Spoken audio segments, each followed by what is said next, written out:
And let's begin with a roll call. Of course. I do want to remind everyone that we are live streaming and recording this meeting. Both of those have started. Jerry Abrahams. Hey, Don, I'm here. Good morning. Phil DeFranzo. Timothy Hodges. Catherine McKinnon. Here. Commissioner Perez. Franklin Perry. Here. Chelsea Ross. Good morning. In the car for just a few more minutes. Sorry about that. No problem. Thanks, Chelsea. And Sarah Sanders. Here. We do have a quorum in attendance for the meeting. Great. Well, good morning, everyone. Phil DeFranco's here too. Oh, great, Phil. Thank you for joining. So we have some good weather coming up this weekend, starting later today when the humidity breaks. Man, it's been a hot July. So we have a fairly light agenda today, starting with the resolution for the 2024 Series J. Over to Hazim. Thank you, Sarah, and good morning, everybody. The resolution is to authorize CHFA to issue up to 500 million of the Housing Mortgage Finance Program bonds in multiple issuances. The sale will allow CHFA to raise additional lending proceeds for the second half of the calendar year 2024 and fund about 2,000 first-time homebuyer loans. As of July 15, CHFA had an aggregate net pipeline of about 293.5 million. Based on the interest rate environment, CHFA will utilize a fixed rate structure and expects to close the first issuance as early as September. To leverage CHFA tax-exempt issuance capacity, CHFA intends to supplement the issuance with taxable bonds. I'll be happy to answer any questions the committee may have regarding the resolution. Hazim, this looks like a standard issue. Doesn't look like anything out of the ordinary. Do you see anything? No. The only thing that I would note for committee is because of the volatility currently, that is happening in the capital markets. We're going out with a much bigger resolution to allow us with the flexibility to hit the market when we need to clear up and fund and clear up our pipeline. Okay.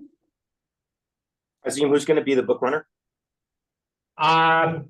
We currently we have one multifamily and then one single family in terms of our projection. So the one that's coming up next is going to be JP Morgan, and right after that will be Wells Fargo.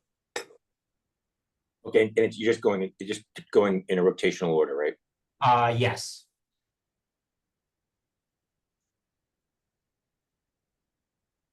Any other questions? Hearing none, I'll ask for a motion.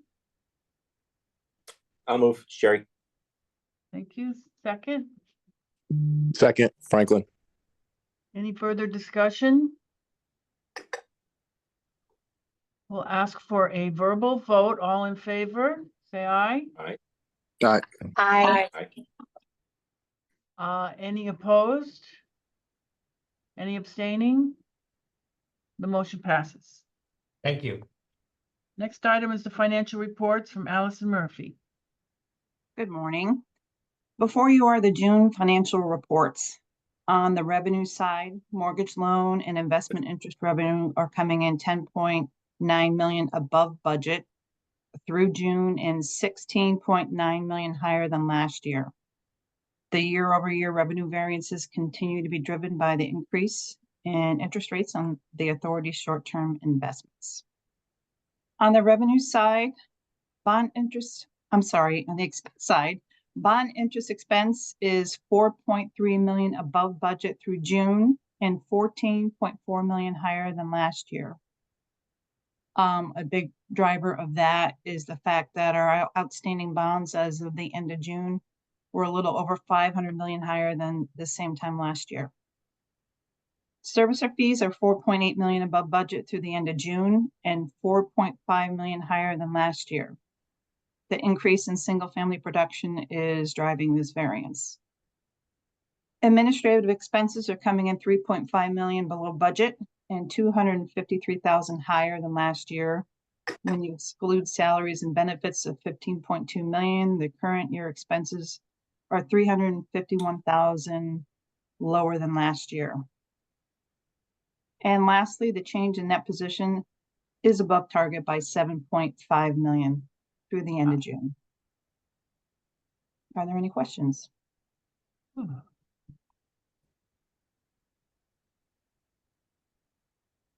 Seeing no questions, I'll go on to the production and delinquency report, John Chelsea. Good morning. I'll touch on loan production, but we did invite Kayla Giordano here today to do a homeownership overview, which will address some of the questions that were raised in last month's meeting. So our loan purchasing volume still remains strong. For the month of June, the authority purchased 314 single-family loans totaling $81 million. That's in loan count 80% more than June of 2023. 98% of June's production, or 307 loans totaling $79 million, were securitized. The remaining $2 million consisted of 7 whole loan portfolios, loans. The end of June mortgage-backed security portfolio increased by $65 million over May, which put the total MBS portfolio above the $3 billion mark. The whole loan portfolio declined by 35 loans, or just under $5 million, ending with a portfolio balance of $1.1 billion. So our combined single-family asset-related portfolio is a total $4.1 billion. The whole loan delinquency rate was 4.19% for May. That's 59 basis points less than the national average. But when we combine that with the MBS portfolio securities, the overall exposure to that $4.1 billion of single-family assets at a delinquency of 1.14%. The carrying balance of loans and foreclosures year over year declined by $3.6 million to $12.6 million, while the number of loans in foreclosure declined by 27. The authority also funded 50 down payment assistance loans in June, totaling $560,000, with an average loan balance of just over $11,000. And 234 time-to-own forgivable loans totaling $7.4 million, with an average loan size of about $31,600. In our multifamily portfolio, there were 4 new loan closings in June, increasing the overall portfolio to 598 loans, with a total portfolio balance of $1.4 billion. So our combined loan portfolio between single and family portfolio will be $5.5 billion. And there were no construction loan delinquencies. There were 7 permanent loan delinquencies, and the multifamily overall delinquency rate was less than 0.5%. Any questions? How much is the month-to-month volatility? Is that a seasonal pattern, or is that just month-to-month volatility because it just randomness? Yeah, definitely seasonal. Seasonal. Yeah, it's seasonal because you have the summer months where we see a higher reservation, and then it takes time for those loans to get packaged and closed. So that's why you have the ebbs and flows, the ups and downs. Right. So that's why February is like basically, because I guess you've got loan this is when you purchase the loan is when it gets populated on these calendars. So right, so your purchasing goes down in December, and then there's a backlog that gets caught up by February, goes down, slows down the summer, picks up again the fall. Okay, thank you. Any other questions? Seeing none, we'll get to our special report, home ownership report, Kayla Giordano. Oh, Sarah, we do have the investment and swap report. Oh, sorry about that. Okay, investment report. Yep. So Ninyang Lee is not available today, and I'll be presenting the quarterly investment and swap update in her stead. On investments, the portfolio saw an overall decrease in book value by about 25.4 million to 4.2 billion due to bond debt service payments and bond closings. Concurrently, the authority experienced a net increase in program assets by about 151 million to 3 billion as a result of an increase in single-family MBS production. The weighted yield to maturity increased by 2 basis points to 4.27. On the swap side, the portfolio saw a decrease in notional amount by 47 million to 878 million due to sinking fund and maturity. 48 swaps with 8 counterparties remain outstanding with a weighted pay rate of 2.93% and a mark-to-market value of 49.32 million. As a side note, over the last 10 years or since 2014, the CHFA was able to reduce its variable rate exposure by 10 percentage points, or from 65%, 35% fixed to variable to 75% to 25%, lower the pay rate by 1% from 3.93% to 2.93%, and lower the unhedged variable rate position by 1 percentage point. I'll be happy to answer any question regarding the quarterly reports.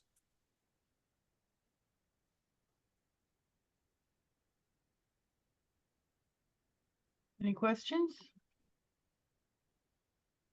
Okay, on to our next report. I believe it's homeownership report. Yes, good morning, everyone. So typically we share this mortgage committee report on a quarterly basis, but we thought it would be good to share with the finance committee this month to give you an understanding of what's going on in production in our homeownership division. So if we can head to the next slide. Thank you. So this is the overall agenda. We're going to kind of touch base on all of the aspects from production to our lenders, to our demographic outreach. So if we want to go to the next slide.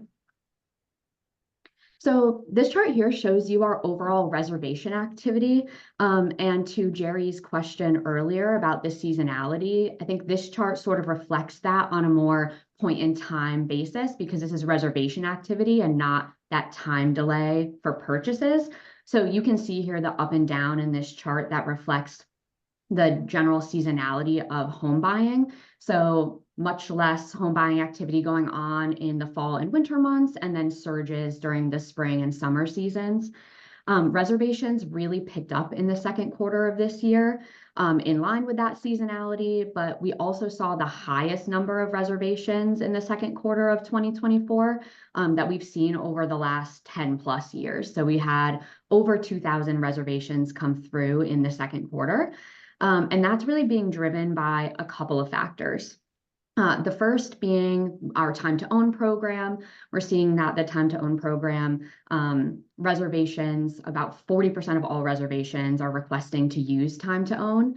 And then secondarily, there's some new research that has come out from the National Association of Realtors and a couple other housing research groups that's showing that the share of all home purchases or home sales going to first-time home buyers has actually greatly increased over the last year or two. Prior to COVID, we would see about 30% of all home sales going to what we would consider to be first-time home buyers. And this new research is showing that that number has actually increased to somewhere between 40 and 50%. So given that our programs are targeting first-time home buyers, that's really our bread and butter. It makes sense that we're seeing an increase in our own program activity. And the reason for that increase in share of home sales to first-time home buyers is very likely because interest rates being as high as they are, that's not as much of a deterrent for someone who doesn't currently own a home. Because if you think about it, if you currently own a home, you really need to want to move to put your house on the market and buy a new home for a 7% interest rate, when the majority of current homeowners have interest rates below 4%. But that barrier is not necessarily there for a first-time home buyer because they're experiencing non-stable housing costs being renters. So you don't have a guarantee that your rent is not going to go up. So that 7% interest rate doesn't sound so bad because at least your monthly housing costs, your monthly mortgage amount is going to remain stable over the life of your loan. So if we head to the next slide, we can see that all of this reservation activity is translating into increased purchased loans. So during the first half of 2024, we've seen over 2,000 purchases, exceeding our 2023 numbers by over 500 loans, and totaling over $500 million. So almost $500 million in loan production this year, with the median loan amount in the first quarter being just over $245,000, and that average interest rate for a CHFA first-time home buyer being about 6.63%. We take a look at the next slide, we can see the lenders who are driving our production. So First World Mortgage continues to be CHFA's top lender. They're originating about 20% of loans in the first half of the year, very much on par with their production from 2023, which is the green graph, and that blue graph shows where they are in this year. One thing I wanted to note on this chart is that you'll notice that Norcom Mortgage has dropped into the 5th position on this list, whereas last year they would have been closer in the top 3. And that's because this past April, Norcom sold off their retail platform, so they're no longer originating CHFA loans. So if we bring this report back to you again this year, you'll probably see Norcom fully drop off of this top lender list. And then Movement Mortgage and Fairway Mortgage, that did only a small amount of production with us last year, have moved up the list. So they're becoming a bigger partner with CHFA. We take a look at the next slide. We can move on to our down payment assistance program activity. So our 2024 activity is fairly in line with where we were in 2023. We've originated just over 1,000 down payment assistance loans, totaling a little under $16 million. And these DAP loans are separate from the extra down payment assistance that's being provided under time to own, which we'll go over on the next slide if we can advance. How does the down payment assistance compare to the previous time when time to own wasn't there? Because I think that could be an indication of the continuation of the CHFA program when time to own goes away. Yeah, off the top of my head, I'm not sure how it compares to production pre-2022, but we can definitely follow up on that with the committee, because that's data we have very easy access to. So on to time to own, this really continues to be a popular complement to our first mortgage products. So far this year, we've originated almost 1,500 time to own loans. And the second quarter has also marked a pretty big milestone in the program, with over 4,000 closings taking place since our program launch in 2022. As of this morning, there are about $2.3 million in remaining funds for the time to own program. I would expect that we would see those funds run out within the next 1 to 2 weeks, as we've been averaging about $2 million in time to own reservations per week. And then if we advance to the next slide. Thank you. This is showing you a race and ethnicity demographic breakdown for who our borrowers are last year to this year. So far in 2024, a little over half of all of our borrowers, or all of our loans, have been granted to borrowers of color. This is in line with what we set as one of our key performance indicators for this year, that we'd like to see over half of our loans go to borrowers of color. So far, we're pretty much on track, and a little bit exceeding where we are, or where we were last year, for these numbers. We advance to the next slide. We can show a map of where we're doing our loans. So our loans continue to be used across a wide part of the state, but Connecticut's urban centers remain heavy hubs of activity. And that's for a number of reasons, right? The first is merely that population is higher in our urban centers, so it makes sense that we would be originating more loans there. But we also see a larger portion of Connecticut's low and moderate income residents residing in those communities. And then third is that the housing costs in those areas tend to be lower. Housing prices in urban centers tend to be a little more accessible for a lower moderate income first-time home buyer. Kayla, the light blue, like the numbers you have associated with the colors, are they the average, or like, is all of that light blue area really just one loan? No. No, it's on a continuum. So you would see those light blue areas would be between 1 and 24 loans. Okay, that's what I. And then it goes Yep. up the chart to that dark color where you would see in the largest community, which I believe is Hartford, 117 loans originated, Hartford or Waterbury.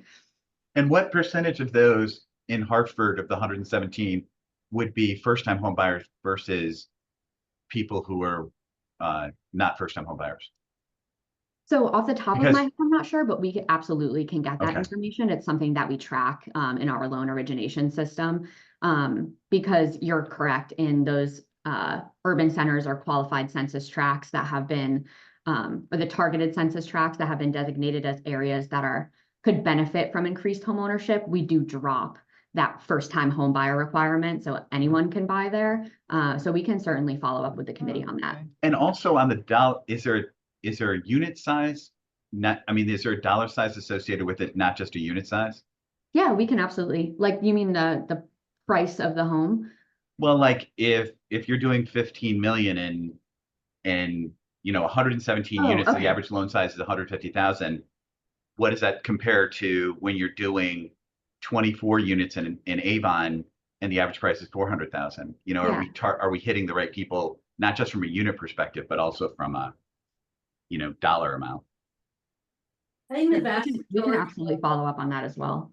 I think the vast majority of our borrowers are first-time home buyers. I think greater than 95%. Okay. I think the number of targeted area loans that we do is minuscule compared to the. But of those 117, if 60 of those are, first-time home buyers, obviously you're only doing repeat borrowers in targeted communities.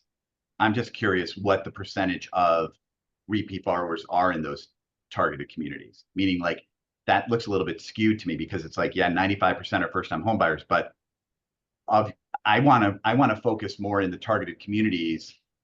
And if there's a way that we can get more into those targeted communities, I'm just curious like what the dollar amount is and what the percentage of first-time home buyers are in that community. I see. Got Yeah, it. I agree with you, but yeah. Gotcha. Thank you, Phil. Yeah, we'll absolutely follow up on those before the next committee meeting. If we can advance to the next slide. So we always like to provide an example of the outreach that we're doing to help promote our homeownership program. So this is one such example.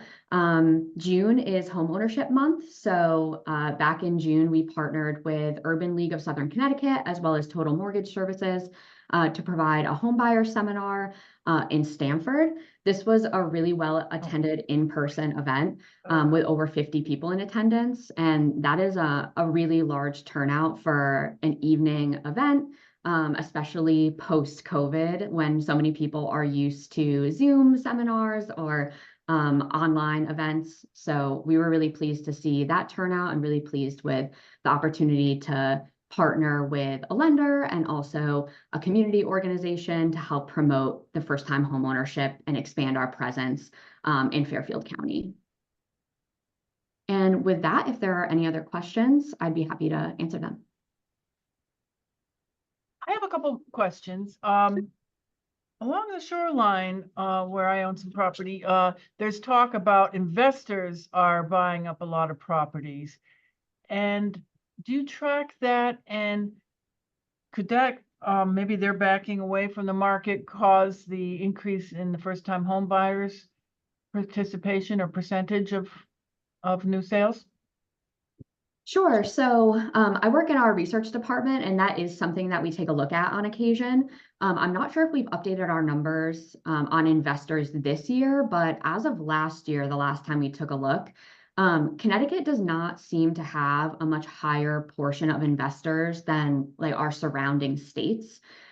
Typically, where we see the strongest investor activity is going to be really more in our urban centers. So Hartford, Waterbury, New Haven, that's where we tend to see a larger purchase or a larger percentage of all sales going to investors. A little in general, statewide, it's about 20%, but it can be higher in certain urban communities. I'm not sure about the shoreline, so that's something that we can follow Mhm. up on. Oh, that's okay. I just was wondering if they're backing away and that contributes to first-time home buyers getting more percentage. And then I'm not that familiar with all of these mortgage providers. Can you tell us a little more about First World Mortgage? They're our largest one. Are they a conglomeration of entities or anything you can tell us more about them? Sure. So First World is one of Connecticut's largest mortgage lenders. And they have been CHFA's #1 mortgage lender for a very, very long time.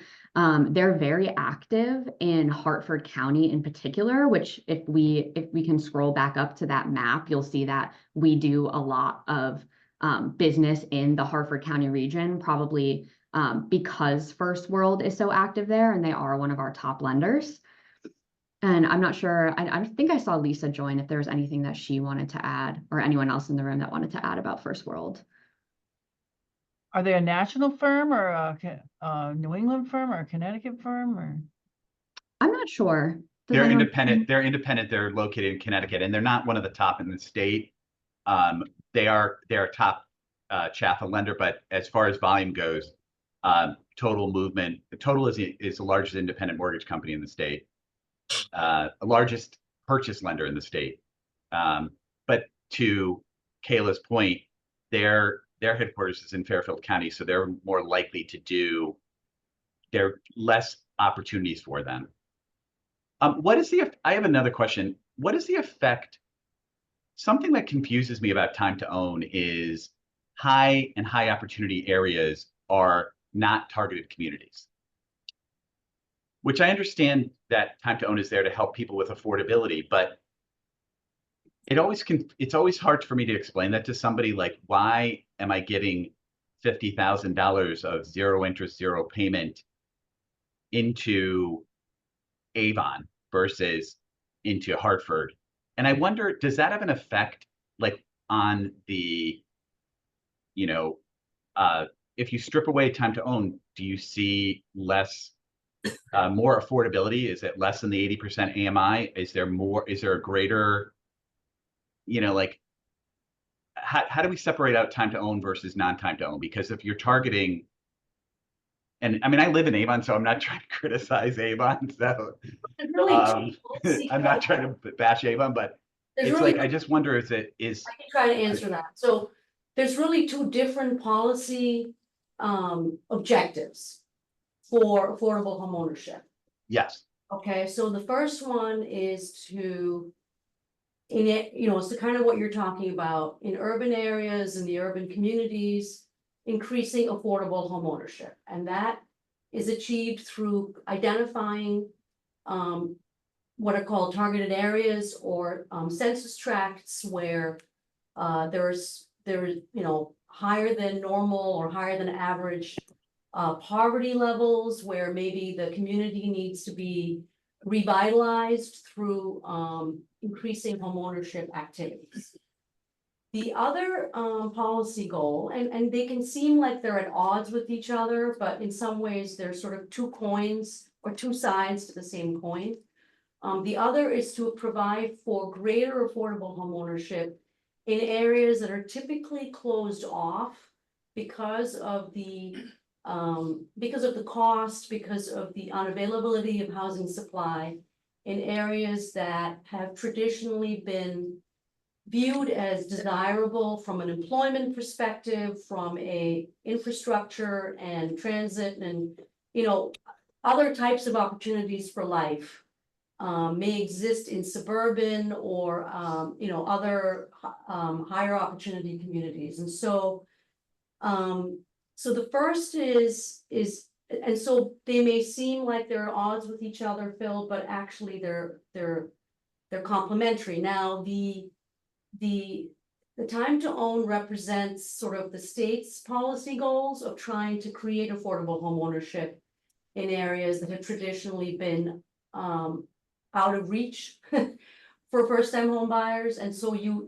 do see things like Avon or other suburban communities that would receive greater consideration for time to own funds to offset some of the higher costs related to moving to those communities. But does the time to own, is there a way we can get the statistics of like what the time to own borrower looks like versus a non-time to own borrower? Oh, yeah, Because- so we absolutely have that. I can actually provide a little color on that Okay. now. Because like quite honestly, anecdotally, I see people that, you know, they're getting a large gift from their parents and they're using time to own as additional funding. And I just don't know, being on the board, like, and my past experience with CHFA, if that's really where, you know, like where we're looking at, I don't know, like I just have mixed feelings about it. And I guess instead of making it anecdotally, if we can see what that looks like maybe I'm wrong. We can provide a deeper dive, but just in general, Important point. Sorry, Kayla. Oh, go ahead. Go ahead. Oh, just to say that the average time to own borrower makes about $15,000 less than a CHFA borrower who is not using time to own. Huh. So That's the interesting. median- yeah, the median income for a time to own borrower is about $70,000, where it's closer to $85,000 for someone who wouldn't be using time to own. Okay. Time to own borrowers also tend to be quite a bit younger. So our average CHFA borrower is 37 years old who's not using time to own. Average age for a time to own borrower is 34 years old. Time to own borrowers are also purchasing homes that are more expensive, but because of time to own, have a lower Affordability. monthly mortgage. And- So And Bill, yeah, I'm sorry. Let me add to that, you know, that's why we do have the 30% ratio to try to keep people from, you know, being able to abuse the program. I do Right. understand there have been a few that have access to funds, and that's another reason we don't even allow we don't allow someone with 20% or more equity going into the property to purchase. But it's really hard, as you know, to track Yes. people's assets because they just won't give them to you. So I Right. don't want to punish the ones that are, you know, No, honest. no. Can't have it. So just keep in mind though that 30% does help quite a bit when it comes to people, you know, having funds and the non-arm's length transactions we also keep an eye on. Got it. Okay.